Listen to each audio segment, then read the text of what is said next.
एक बिल्ली शहर में रास्ता भटक गई थी। भूख लगी, डर भी लग रहा था। तभी आया एक भूत, पर यह डरावना नहीं था, बहुत ही क्यूट था।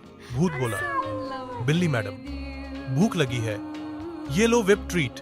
फिर भूत ने कहा, चलो घर भी छोड़ देता हूँ, उड़ती कार में बैठो।